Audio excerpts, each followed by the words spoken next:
Hello to the European Democracy Corner. Welcome to Chișinău. Please introduce yourself for our viewers. Thank you. Thank you very much for hospitality and very thoughtful discussion. My name is Meglena Kuneva. I'm Bulgarian. I was chief negotiator and minister for Europe, which is kind of combination between technical and political position, and I brought successfully my country to the European Union. I signed the treaty for our accession. I negotiated for a good 6 years. I was also Deputy Prime Minister of Bulgaria later on, and I was first Bulgarian Commissioner. So this is what I have done. I am well aware of your political career, but it's very interesting for our people to better understand your experience. And talking about this kind of experience, what were your thoughts when you have arrived to this event in Chișinău, and how can Bulgarian experience help the Republic of Moldova better to achieve its goals of becoming a member of the European Union? Well, this is my second time in Moldova. The first time I had high-level talks, and it was very interesting. And I see that from time to time you are expanding your ambitions and your achievements as well, your commitment as well, and I would say your friends. So how Bulgaria could help, and what can I bring towards your attention is the experience, which is not only technical but highly political. You need to keep the unity in the country among all the political parties, and also to explain in a very thorough way to your citizens what they could expect from EU accession. You need to be all the time very attentive to the European policies, which you can start to develop and to participate already in Moldova, and also to enhance your ties with other European countries. Each and every enlargement, like each and every country, is different.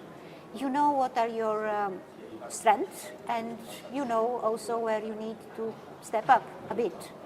Adopting the legislation, although it's huge, it's relatively easy. You will.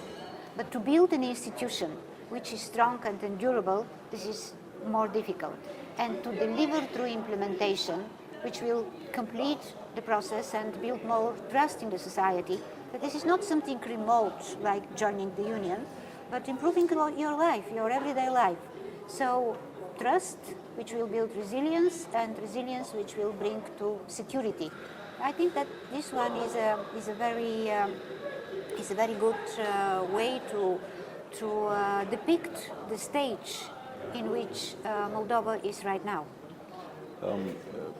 Taking in account your personal experience as a Bulgarian citizen and because of your very important political role, what kind of advice would you give to Moldovan society in general, to civil society in particular? What should they do to help this process of negotiation, process of integration? We are sorry, because we are men, we didn't thought about the need of specialized help. It's very important. When there is an image, the image is very important. No, but we didn't. I didn't expect the need for special assistance for the ladies. I'm sorry for. No. It's my own mistake.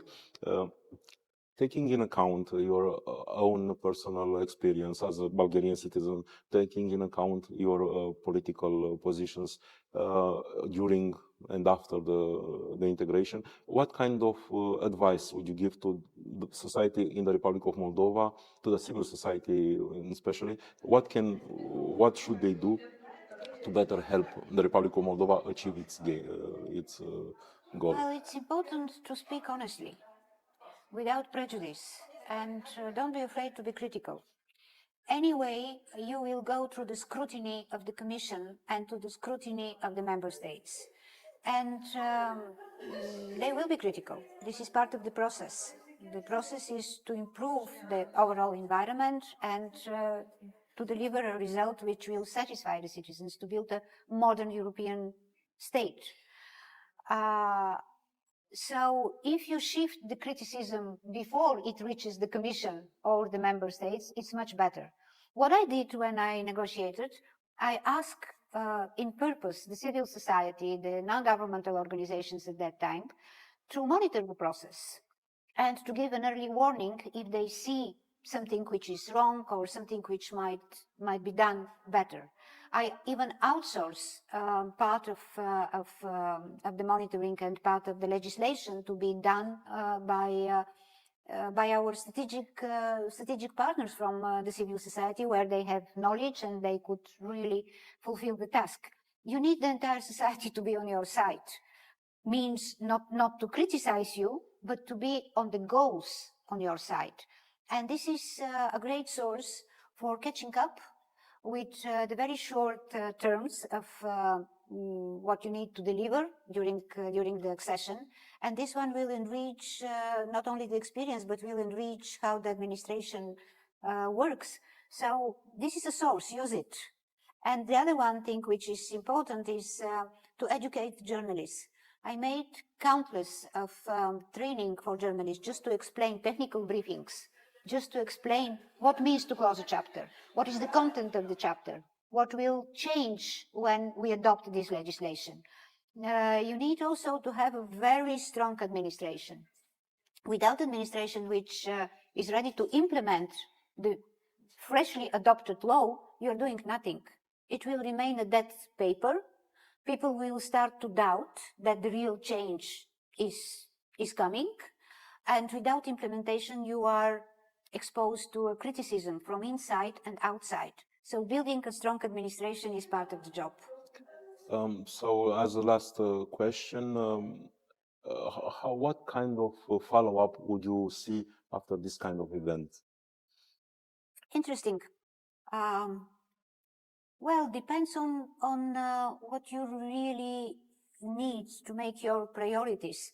I would start with a very strong review on administration and on how you communicate with the civil society in Moldova and how you communicate with EU member states outside. When I negotiated, I had two type of communication strategies, the one for outside and the one for inside, to make people really to know what means to join the European Union in details. One is for journalists, the other one is for experts in, let's say, transport or environment or whatever. But this is one of the most rewarding exercises, actually. You are literally building knowledgeable civil society and knowledgeable citizens. Thank you very much for your kindness. And, good luck. And of course, we expect you in Chișinău before the integration and especially after the integration of Moldova. Thank you so much. Thank you very much. You.